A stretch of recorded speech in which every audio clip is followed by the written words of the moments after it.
Okey, untuk hari ni kita akan belajar pendidikan Islam tahun 4, masih lagi dalam bab disiplin dan adab. Disiplin dan adab, iaitu pada hari Isnin lepas kita belajar tentang tolong menolong kan. Jadi hari ni kita sambung pada tajuk bertanggungjawab dalam silibus sekolah rendah agama. Sekolah rendah agama. Okay, kejap share.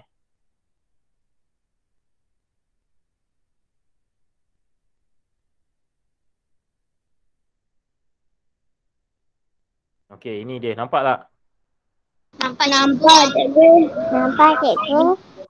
Okey. Jadi pendidikan Islam tahun 4 bertanggungjawab. Okey. Okey, pertama sekali kita tengok pada objektif pembelajaran kita. Apa yang kita nak belajar, apa yang awak nak dapatkan daripada pembelajaran hari ni kan? Jadi apa yang awak perlu fokuskan?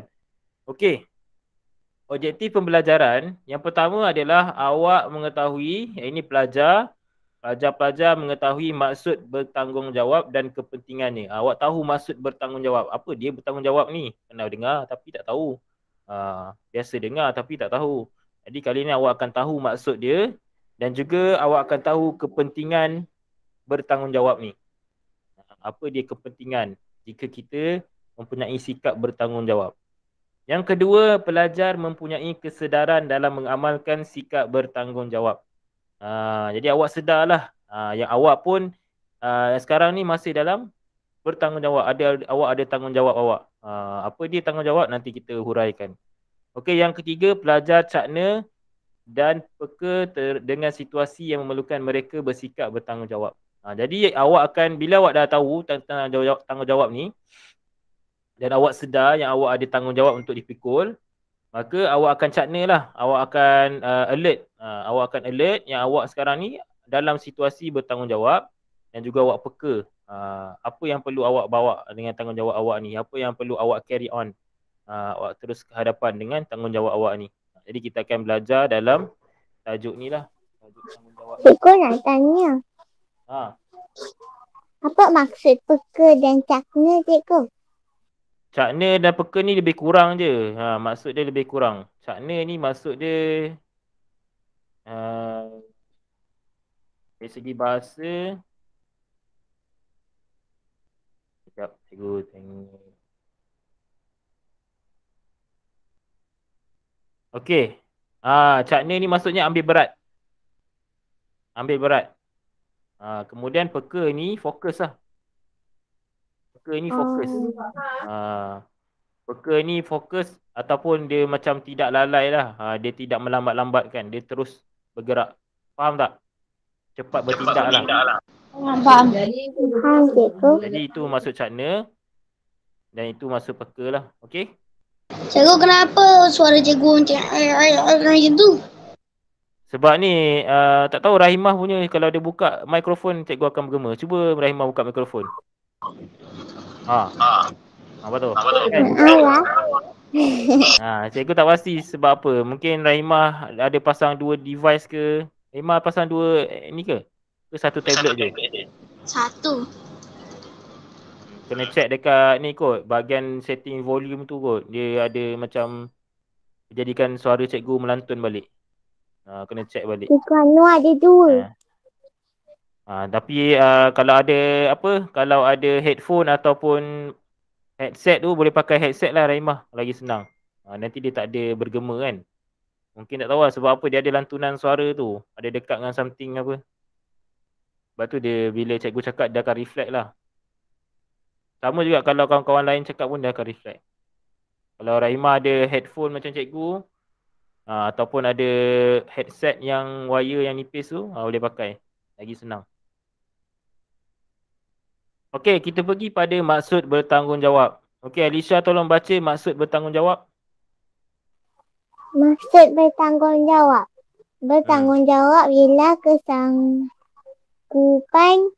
untuk memikul dan melaksanakan tugas serta kewajipan yang telah ditetapkan selagi tidak bercanggah dengan syarat.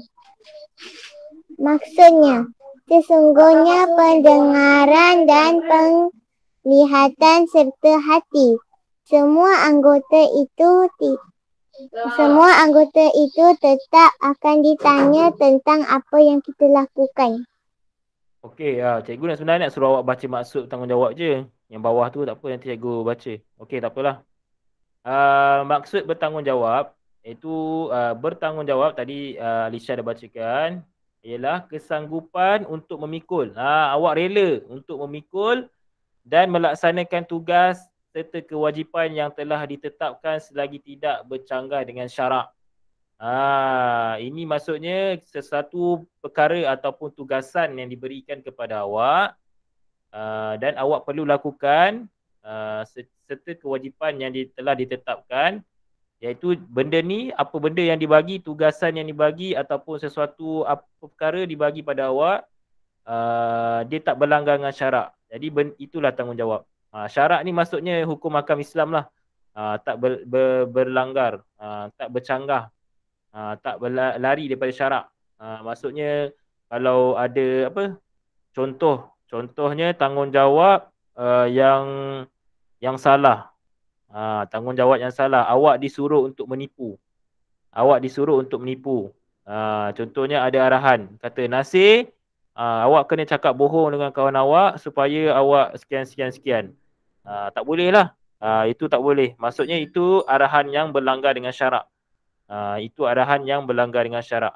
Dia tak berlanggar dengan hukum hakam Islam kan.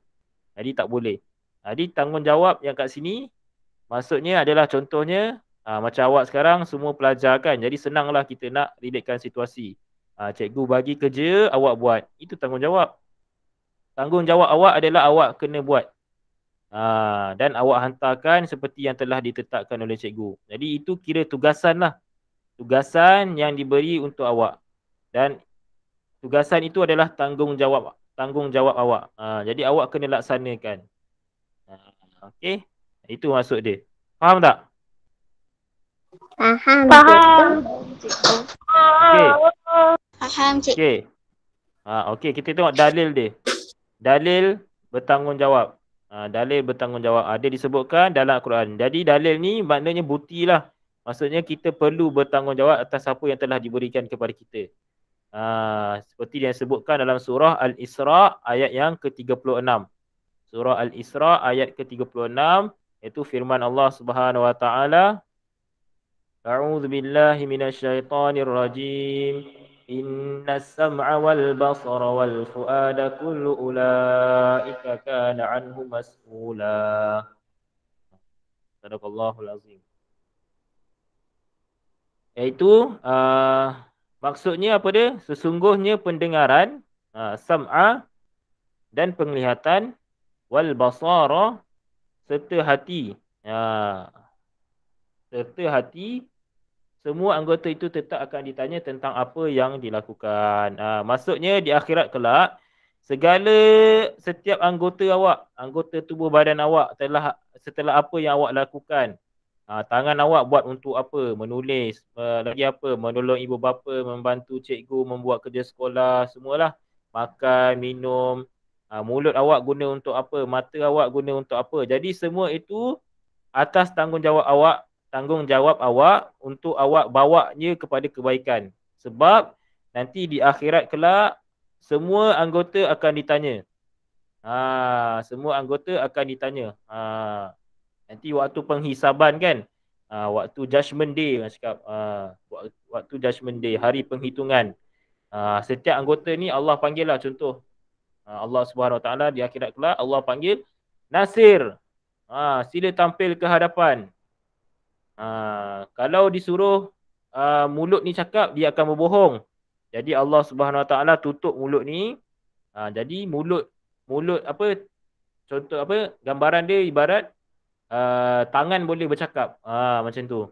Tangan kita ni boleh bercakap. Jadi tangan kita ni akan cakap lah apa yang kita buat dengan tangan.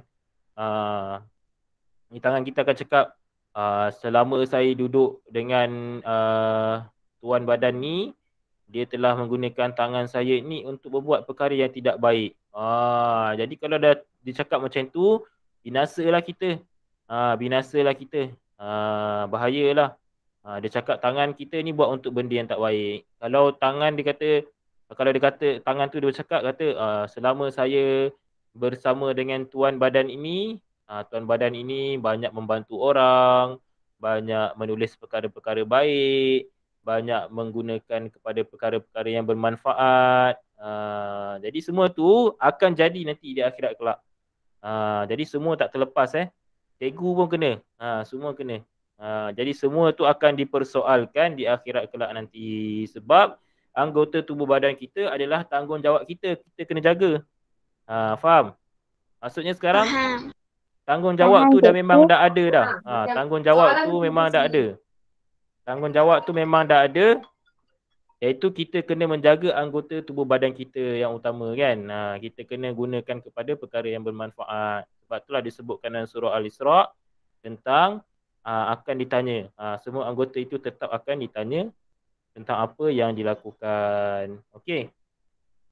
Seterusnya, kita pergi kepada bahagian-bahagian bertanggungjawab.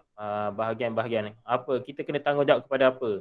Jadi ini adalah bahagian-bahagiannya, iaitu tanggungjawab kepada diri sendiri, tanggungjawab kepada Allah, tanggungjawab kepada ibu bapa, tanggungjawab kepada guru, tanggungjawab kepada negara dan tanggungjawab kepada masyarakat. Okey, Nasir tolong baca tanggungjawab kepada diri sendiri.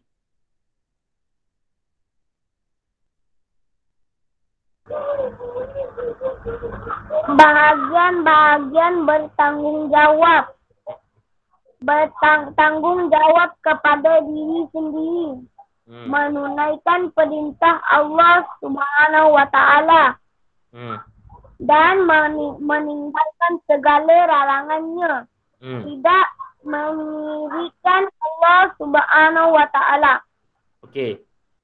Iaitu yang pertama adalah tanggungjawab kepada diri sendiri. Tanggungjawab kepada diri sendiri apa dia? Yang pertama menunaikan perintah Allah Subhanahu wa Ta'ala dan meninggalkan segala larangannya. Apa dia perintah Allah? Solat, puasa, zakat, itu semua perintah Allah lah. Allah perintahkan kita untuk melakukan perkara-perkara sedemikian. Macam dalam gambar tu kan, solat. Jadi itu adalah perintah Allah. Kenalah laksanakan. Dan segala yang dilarang oleh Allah. Jangan buat dosa, jangan buat perkara-perkara mungkar. Jangan buat perkara-perkara yang tidak disukai oleh Allah. Itu perkara yang dilarang lah. Jadi itu tanggungjawab pada diri kita sendiri. Sebab tu ada disebutkan tadi dalam surah Al-Isra' tu, setiap anggota tu akan ditanya. Jadi kita bertanggungjawab ke atas diri kita kan. Kita bertanggungjawab ke atas diri kita. Jadi tanggungjawab ke atas diri kita, kita kena ikutkan itulah. Menunaikan perintah Allah dan meninggalkan segala larangannya. Kemudian yang kedua apa? Tidak mensyirikkan Allah Subhanahu Wa Ta'ala. Tidak mensyirikkan ni maksudnya apa? Tidak menduakan Allah. Kita tak pakai apa-apa benda yang katakan benda ni boleh lindungi kita, benda ni boleh jaga kita. Jadi benda tu syirik lah sebab hanya Allah sahaja yang dapat melindungi kita dari segala perkara sekalipun. Bukan benda-benda kita berpegang, tak ada.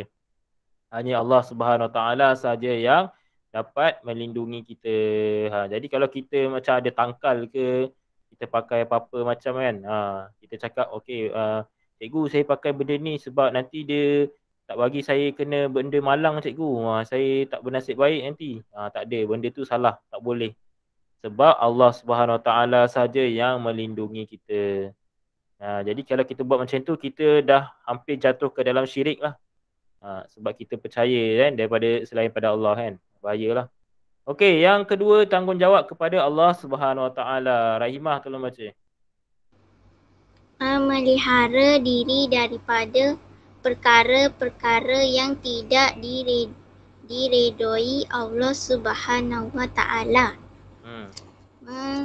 Memantapkan iman dalam diri dan melaksanakan tuntutan rukun Islam dengan sempurna. Okey. Kemudian tanggungjawab kita kepada Allah. Tadi pada diri kita sendiri. Kemudian tanggungjawab kita kepada Allah adalah memelihara diri daripada perkara-perkara yang tidak diredai. Dia berbalik pada diri kita lah. Tak naklah kita buat benda-benda yang Allah tak suka kan. Allah tak reda. Bahayalah sebab kita ni hidup kat dunia ni semuanya atas izin Allah. Lepas tu kita nak langgar perintah Allah. Bahayalah. Kita siapa kan? Kita dah hamba. Kita dalam makhluk ciptaannya. tapi kita nak langgar arahan tuan kita. Tak boleh lah macam tu. Jadi kita kena buat perkara-perkara yang diredai Allah. Kemudian memantapkan iman dalam diri dan melaksanakan tuntutan rukun Islam dengan sempurna. Nampak tu? Kita kena mantapkan iman kita. Macam mana kita nak mantapkan iman kita? Kita kena banyak beramal ibadat lah. Beramal ibadat dengan sempurna. Solat dengan betul, ambil wuduk dengan betul. Kemudian apa lagi? Membaca Quran, berzikir. Benda-benda tu kena buat lah. Kena buat. Supaya dapat memantapkan iman kita kan. Kemudian tuntutan rukun Islam dengan sempurna. Rukun Islam tu yang tu lah. Rukun Islam yang 5 tu. Sunaikan solat, mengeluarkan zakat kan. Itu semua kena laksanakan dengan sempurna. Seperti gambar kat bawah tu isap rokok kan. Isap rokok adalah perkara yang dimurkai. Tak disukai oleh Allah lah. Allah tak suka sebab kita memudaratkan kesihatan diri kita. Kita isap rokok tu dia memudaratkan kesihatan diri kita. Ibarat kita nak bunuh diri kita sendiri. Ibarat kita nak bunuh diri kita sendiri. Ataupun orang sekeliling kita kan. Kita isap rokok, asap-asap tu, dia akan pergi kepada sesiapalah sekeliling kita. Keluarga kita kan yang terdekat. Jadi dia akan berikan kesan yang buruk lah. Dia akan beri kesan yang buruk. Jadi tak boleh lah kan isap rokok. Jadi tak boleh isap rokok sebab dia memudaratkan kesihatan. Kalau ada siapa-siapa dalam ahli keluarga isap rokok, nasihat bagi tahulah kan. Kita sayang keluarga kita, sayang ahli keluarga kita tak nak lah disebabkan isap rokok ni kan. Cikgu tahu ada yang keluarga dia yang terdekat isap rokok, tapi bolehlah sama-sama kita bagi tahu kan. Sebab kita saling sayang menyayangi, kita bagi tahulah kalau sayang kita janganlah kan memudaratkan diri kita dan keluarga kita. Okey, yang ketiga adalah tanggungjawab kepada ibu bapa. Tanggungjawab kepada ibu bapa. Mukarram tolong baca. Mendoakan kesihatan,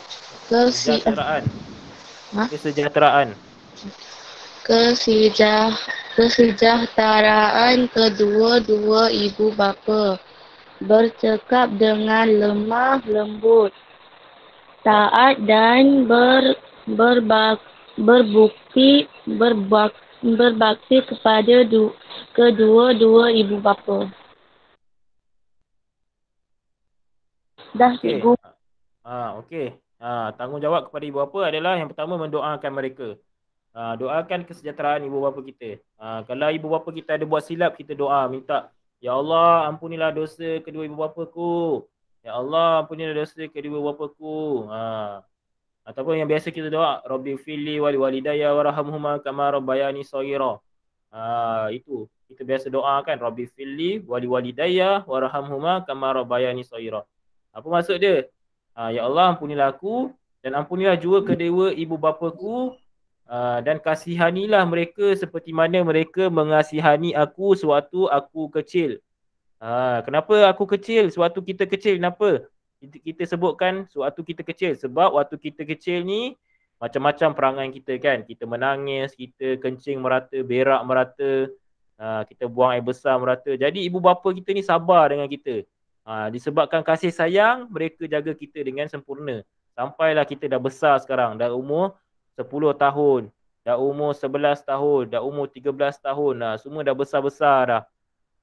Kita jadi manusia yang sempurna disebabkan kasih sayang ibu dan bapa kita membela kita, menjaga kita dengan penuh kasih sayang, bagi makan, bagi minum. Jadi kenalah doa untuk ibu bapa. Setiap hari doa, jangan terlepas.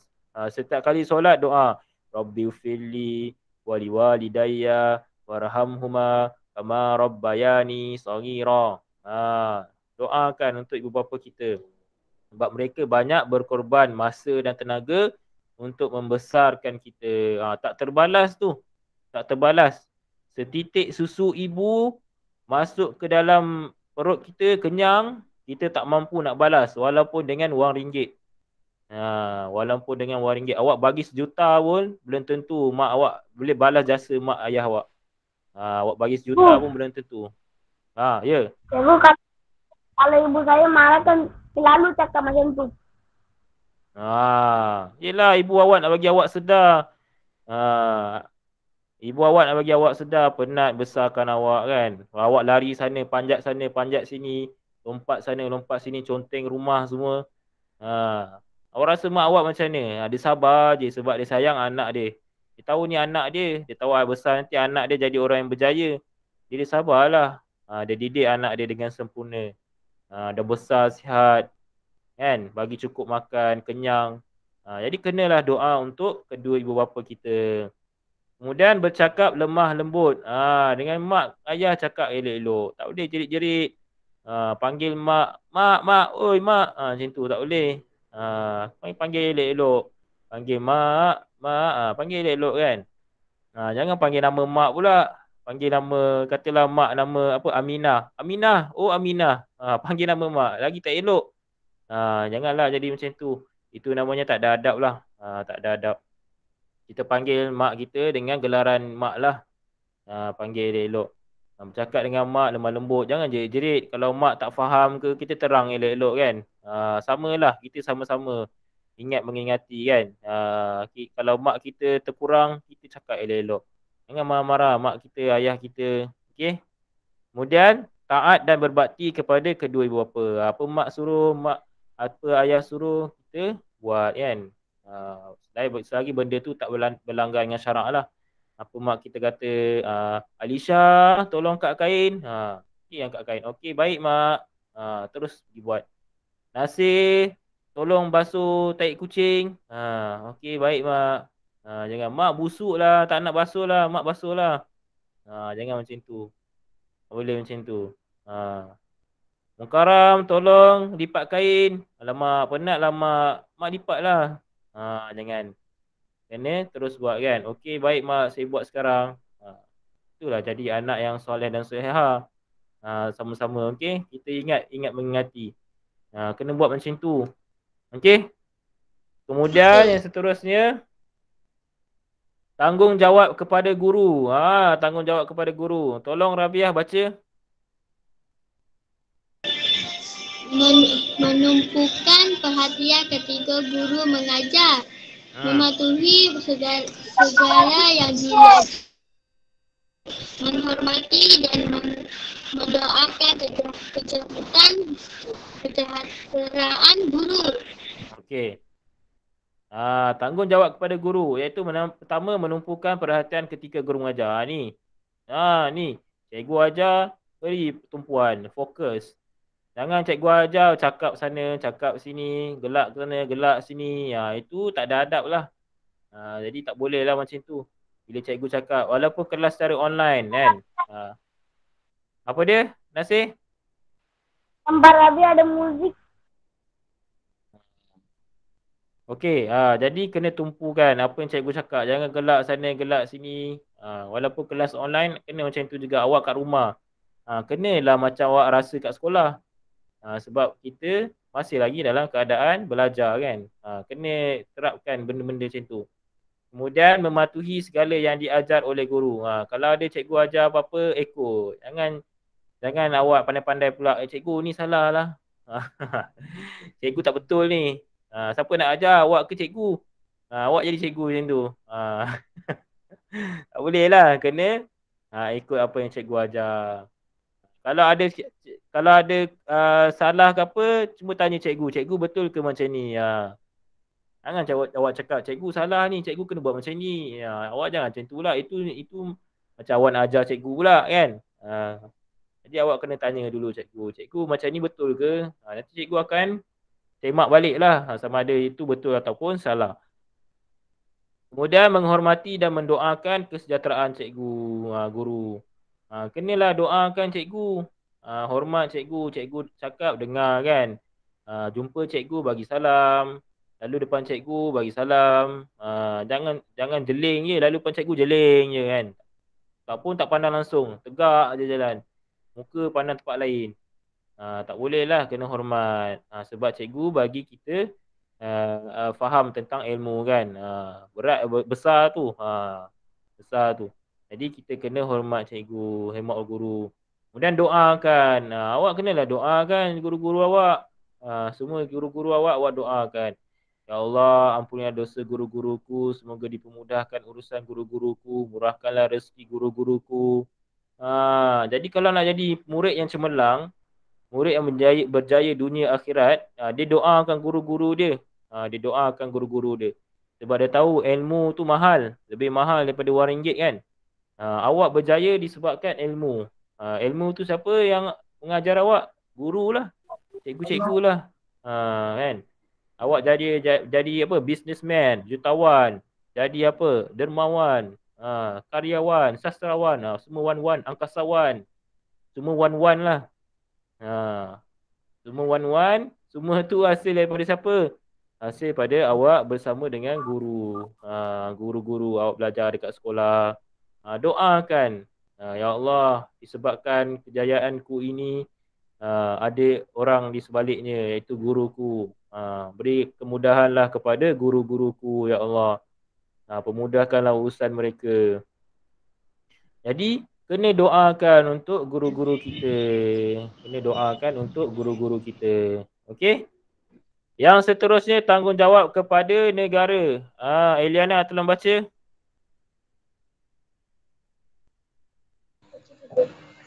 Eliana. Tanggungjawab kepada negara.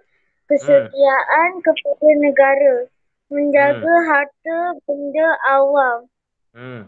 Menjaga keselamatan dan keamanan negara. Okey. Tanggungjawab kepada negara. Sekarang ni awak ada dekat negara Malaysia kan. Bukan dikatakan tanah air awak lah, tapi awak ada dekat negara Malaysia.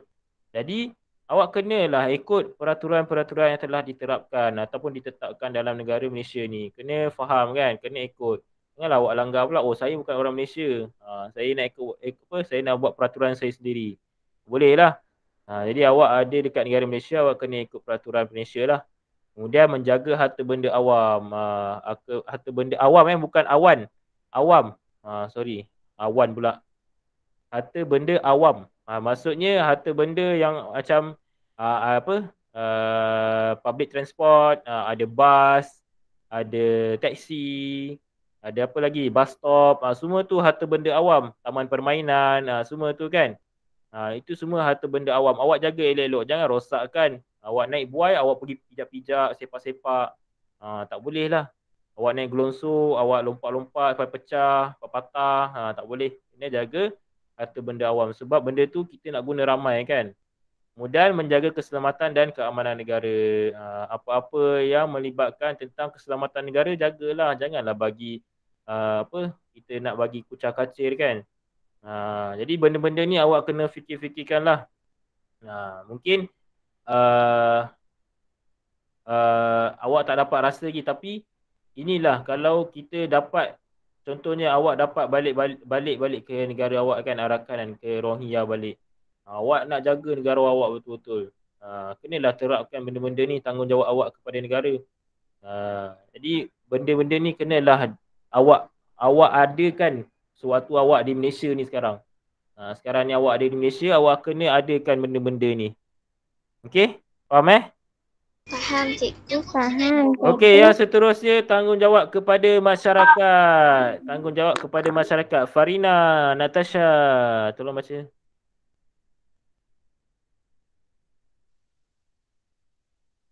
Tanggungjawab kepada guru. Masyarakat lah. Guru dah baca. Masyarakat, nampak tak? Tanggungjawab kepada masyarakat. Melibatkan diri dalam aktiviti khidmat masyarakat, saling menasihati dan berbuat baik dengan jiran, memelihara kerukunan hidup berjiran. Okey. Ini adalah tentang tanggungjawab kepada masyarakat kan. Iaitu pertama, kita libatkan diri kita dalam aktiviti khidmat masyarakat. Apa-apa, contohnya awak duduk dalam komuniti awak. Ada gotong royong, ada pembersihan. Awak terlibatlah sekali. Sama-sama kita hidup dalam bermasyarakat. Tolong masyarakat kita apa yang terkurang. Kita saling apa? Bantu membantu. Kan kita dah belajar tolong menolong, kita belajar tolong menolong Isnin itu kan. Jadi dalam kelompok kita tolonglah, sama-sama tolong masyarakat kita. Kita berkhidmat, sumbangkan tenaga kita. Tak payahlah setiap kali nak buat je, oh saya nak upah lah, dapat RM10 baru saya boleh buat. Tak boleh lah macam tu. Setiap kerja semua nak upah je, penat lah kan. Jadi kenalah kita sumbang tenaga kita. Allah bagi kita kudarat semua, tapi kita berkira-kira pula. Kira-kira kalau dapat RM10 boleh lah. Kalau dapat air ke, dapat t-shirt ke, sonok juga kita nak masuk kan. Tak boleh lah. Kita dengan rela hati, kita khidmat. Ini semua nak ganjaran. Susah lah macam tu. Jadi kena buat sesuatu. Kita berkhidmat kepada masyarakat kita. Kalau ada gotong royong, ikut sama. Okey Nasir? Kalau tak ada awak tanya ketua komuniti. Bila nak buat gotong royong ni? Saya semangat nak buat ni. Kena tanya. Tanya ketua komuniti awak. Saya semangat nak gotong royong. Saya dah tanya, saya cakap, kan kita mana-mana nak buat gotong royong nanti kena corona gitu. Yelah memang sekarang tak boleh lah. Betul lah tu. Sekarang tak boleh lah sebab kita ada virus kan, COVID-19. Kena jaga semua. Jadi bahayalah kita membudarat lah yang tu. Nanti dah okey, tanya kan. Bila nak buat gotong royong, bersihkan tempat. Bakar sampah. Tapi bakar sampah tu tak elok juga sebenarnya.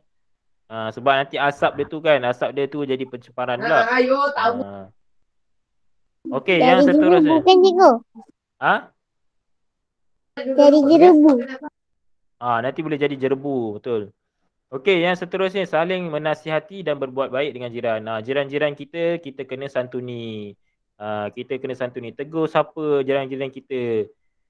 Sekali-sekala hantarlah makanan ke kan. Apa khabar? Tanya apa khabar, sihat ke? Tanya makcik sebelah, jiran kita, makcik dekat atas rumah kita ke. Biasanya atas rumah ni Alisha, Rahimah kan. Dekat atas ada rumah lagi ke Rahimah? Tak ada. Oh tak ada. Rumah Rahimah atas tidur, bawah kerja. Betul, bengkel, bawah bengkel. Oh, atas bengkel. Okey. Tak apalah, tak kisahlah jiran-jiran sekeliling kita kan. Tanya khabar, apa khabar makcik, apa khabar pakcik, sihat ke? Sekali-sekala hantarlah makanan. Cakap kat mak, masak lebih sikit, saya nak hantar makanan kat jiran. Sekali kita hantar je makanan. Jadi kita ada hubungan yang baik dengan jiran kita kan. Sebab jiran ni dia tahu apa yang berlaku sekeliling kita. Sebab dia dekat lah duduk dengan kawasan kita. Jadi kenalah santuni mereka kan. Kemudian memelihara kerukunan hidup berjiran. Macam cikgu cakap tadi lah. Rukun-rukun hidup berjiran ni kan. Kita kena saling menghormati, saling tegur-menegur, tanya khabar. Ini janganlah kita pasal jiran kita tak tahu. Bila orang tanya, tak tahulah. Tak tahu jiran kita dah tak ada dah meninggal. Tak tahu kita tengok, kenapa ramai kat rumah jiran kita ni kan. Rupanya meninggal jiran. Lama tak bertegur, rupanya jiran dah tak ada. Tak boleh lah. Janganlah kita letakkan sikap jaga tepi kain kan. Jaga tepi kain kan. Maksudnya kita masing-masing, hal masing-masing. Tak boleh lah, kita kena ambil berat satu sama lain. Lebih-lebih lagi kalau kita ni sesama agama kan. Tak kisahlah bangsa apa sekalipun. Kena sambil ambil berat lah. Kena ambil berat sesama jiran. Okey, itu adalah tanggungjawab, bahagian-bahagian tanggungjawab. Okey, kita pergi kepada kelebihan bertanggungjawab. Alisha tolong baca. Kelebihan bertanggungjawab. Dikasihi Allah SWT dan Rasul SAW. Disukai oleh ibu, bapa dan masyarakat. Kerja menjadi sempurna. Kerja dilakukan mendapat faedah berpanjangan. Okey. Jadi ini adalah kelebihan bertanggungjawab. Pertama sekali tu of course lah, sudah tentu dan pastinya Allah Subhanahu Wa Taala dan Rasulullah Sallallahu Alaihi Wasallam menyukai. Allah Subhanahu Wa Taala dan Rasulullah Sallallahu Alaihi Wasallam sukai orang yang bertanggungjawab, ataupun Allah Subhanahu Wa Taala dan Rasulullah Sallallahu Alaihi Wasallam mengasihi orang yang bertanggungjawab. Maksudnya dia faham, dia tahu tanggungjawab dia, dia laksanakan tanggungjawab dia. Kemudian disukai oleh ibu bapa dan masyarakat. Jadi ibu bapa suka, masyarakat suka. Dia akan relate lah. Bila dah disukai Allah, pasti orang lain akan suka kan benda-benda yang diredai Allah. Kemudian kerja menjadi sempurna. Kerja kita jadi sempurna. Bila kita laksanakan tanggungjawab kita, tak adalah kerja-kerja yang tertangguh. Cikgu suruh buat kerja sekolah. Tugasan awak adalah awak buat kerja sekolah ni dan siapkan dalam tempoh ni. Jadi itu tanggungjawab awak.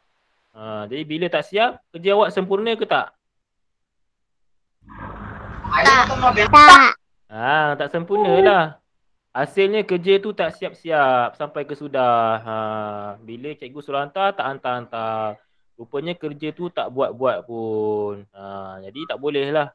Kena kita ada tanggungjawab bila cikgu suruh buat. Mak ayah kita suruh buat sesuatu tugasan, kita buatlah terus. Buat terus. Jangan tangguh-tangguh. Bila tangguh, kita dah jadi orang yang tak bertanggungjawab. Kita dah lengah-lengahkan tugasan kita. Kemudian bila diminta, cikgu minta hantar, tak hantar. Jadi kerja tu tak buatlah sampai seterusnya. Yang seterusnya adalah kerja dilakukan mendapat faedah berpanjangan. Nampak tu?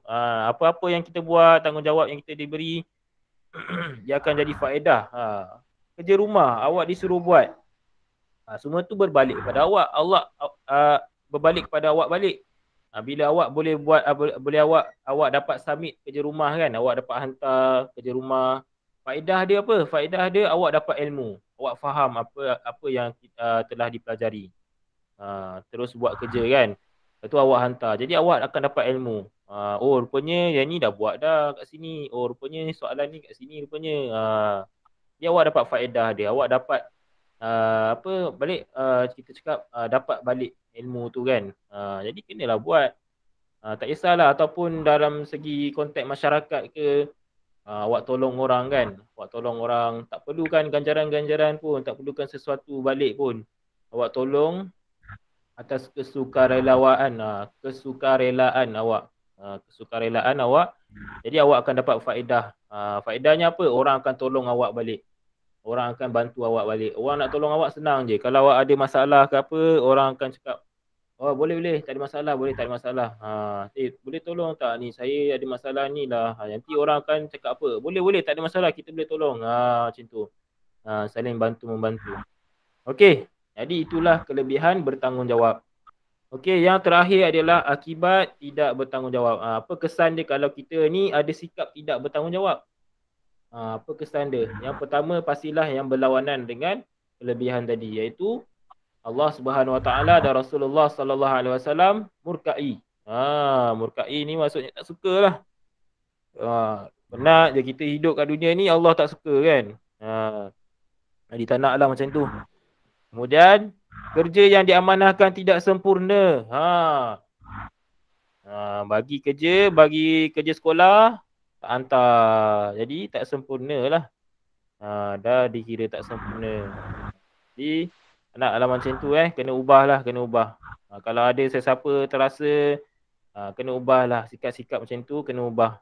Kena ingat itu adalah tanggungjawab kan. Tanggungjawab awak sebagai seorang pelajar, kena laksanakan apa yang disuruh oleh cikgu-cikgu ataupun guru. Kemudian hasil kerja yang dilakukan sia-sia. Apa yang dilakukan sia-sia lah. Hasil kerja tu bila tak bertanggungjawab, dia akan menghasilkan perkara yang sia-sia lah. Maksudnya tak ada benefit, tak ada manfaat untuk orang. Tak ada manfaat untuk sesiapa pun. Bila awak lakukan sesuatu tu tanpa tanggungjawab kan. Jadi dia akan jadi sia-sia lah. Dan kemudian kerja dan tugas yang dilakukan tidak mendapat keberkatan. Maksudnya dia akan berkait dengan keikhlasan lah. Bila awak buat benda tu tanpa rasa tanggungjawab yang penuh, awak rasa benda ni, alamak, kenapa nak suruh saya lah, kenapa nak suruh saya buat ini lah, kenapa nak suruh saya buat tu lah. Jadi dia akan menghilangkan keberkatan lah. Maksudnya awak akan timbul rasa tak ikhlas. Akan menimbulkan rasa tak ikhlas. Jadi dia akan membuatkan sesuatu pekerjaan tu hilang keberkatan dia. Jadi tak naklah kita macam tu kan. Kita buat dengan kita terima. Okey, baik. Kalau orang suruh buat ni, kalau orang bagi tugasan ni, baik, insya-Allah tak ada masalah. Saya cuba yang terbaik lah. Cakap tu. Kan? Kita cakap macam tu. Siapa kalau cikgu suruh buat kerja sekolah, okey cikgu, baik, boleh. Kalau ada apa masalah, bagilah tahu kan. Ni tak buat, lepas tu kerja tak buat, lepas tu merungut, cakap banyaknya kerja cikgu, penat lah macam ni. Jadi dia akan bermain dengan keikhlasan tu lah. Bahayalah macam tu. Kita akan bermain dengan keikhlasan. Bila kita tak ikhlas, jadi hasil kerja kita tu tidak ada keberkatan. Berkat ni maksud macam mana? Bila masuk exam, masuk ujian semua, tak boleh jawab. Rasa macam soalan ni dah pernah buat tapi tak boleh jawab. Dia akan ada something yang akan block kat situ kan. Rupanya ilmu yang dipelajari tu tak berkat. Penat fikir kan. Penat fikir macam mana ni, tak boleh ni. Susahnya, tak dapat je nak jawab dari tadi. Rupanya ilmu yang telah dipelajari tu tak berkat. Jadi sia-sia lah. Okey. Jadi itulah topik perbincangan kita pada hari ini, iaitu tentang bertanggungjawab. Bertanggungjawab. Jadi kenalah fikir-fikirkan kita ni lebih-lebih lagi macam awak semua ni adalah seorang pelajar. Dia ada tanggungjawab awak sebagai seorang pelajar, seorang anak. Kena pikul tanggungjawab tu. Janganlah awak sia-siakan ataupun awak tak ambil responsibility tu kan. Tanggungjawab tu awak tak ambil berat. Jadi kenalah macam tu. Ini baru orang cakap baru awal lagi. Itu tanggungjawab awak tu tak adalah besar skop dia. Awak tak adalah kena bertanggungjawab tentang suatu tugasan yang lebih besar. Macam cikgu dah kahwin kan. Cikgu, tanggungjawab cikgu sebagai seorang suami, kenalah beri nafkah pada anak isteri, kena jaga keselamatan keluarga, banyaklah. Jadi makin besar makin bertambah kan tanggungjawab tu. Jadi kalau pada permulaan ni, pada awak umur sekarang ni, awak tak mainkan peranan tanggungjawab tu dengan betul, jadi boleh jadi akan besar, tanggungjawab tu awak akan mudah untuk take for granted lah. Awak akan ambil mudah macam tu kan. Jadi kita kena serius lah, kena betul-betul dengan tanggungjawab yang kita pikul. Okey? Faham Faham cikgu. Itulah. Okey, jadi itulah topik yang kita belajar pada hari ini, iaitu tentang tanggungjawab. Jadi harap kita dapat awak semua dapat objektif yang telah kita pelajari lah untuk hari ini. Okey? Faham Faham cikgu. Okey, jadi Cikgu ni kena tulis ke?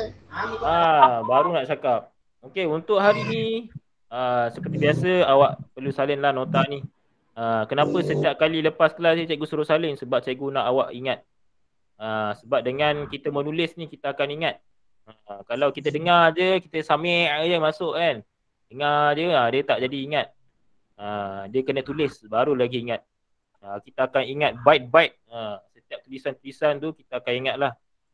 Bila kita tulis, kita akan automatik naik. Kita akan faham lah. Jadi kena tulis. Bila tulis baru kita akan tambah ingat lah. Kita dah dengar, cikgu cakap ni kita bincang sama-sama kan. Lepas tu awak tulis pula. Lagi bagus. Dia akan jadi ingat lah. Nak lagi bagus, awak amal terus. Itu lagi terbaik lah. Apa yang kita belajar ni terus awak amal kan. Awak ingat, kalau macam ni kena buat. Cikgu suruh buat, tanggungjawab. Sebab kita ada sifat tanggungjawab. Kalau macam ni kita kena tolong orang, kena saling bantu-membantu. Sebab kita kena tolong-menolong. Itu lagi bagus lah. Jadi kena buat macam tu. Buat, dengar terus amal kan. Itu yang terbaik lah. Okey? Boleh faham Cikgu nak tanya. Yang Arab-Arab tu kena tulis ke cikgu yang dalil dia? Okey, yang Arab tu awak tulis ayat Quran saja. Yang Jawi tu tak payah, bawah tu tak payah. Maksud dia awak tulis yang Rumi tu saja. Tulis yang ayat Quran tu je. Ayat Quran tu penting. Sahaja tiada masalah. Nasib. Kau main nyanyi. Okey. Jadi itulah untuk kelas hari ni. Itu tugasan awak seperti biasa. Awak salin nota ni. Dah siap, hantarkan pada cikgu. Cikgu nak semak, tengok satu persatu. Dan itulah, kita jumpa pada minggu hadapan. Minggu depan cuti kan? Minggu satu lagi lah. InsyaAllah, panjang umur kita jumpa. Okay? Tukar nasib dah masuk tengah hari ni lain macam sikit dah. Okay, macam ni? So far 2 kelas okey tak? Okey. Ke penat? Tak penat. Tak penat? Okey, lepas ni kita... Okey, lepas ni cikgu bincang dengan cikgu ajar buat 3 kelas pula lah. 3 kelas satu hari. Lepas tengah hari pukul 3 ada kelas lagi. Nak? Tak nak cikgu. Tak nak pula. Macam mana? Penat nanti. Penat. Terus banyak. Okey. Okey, sebelum kita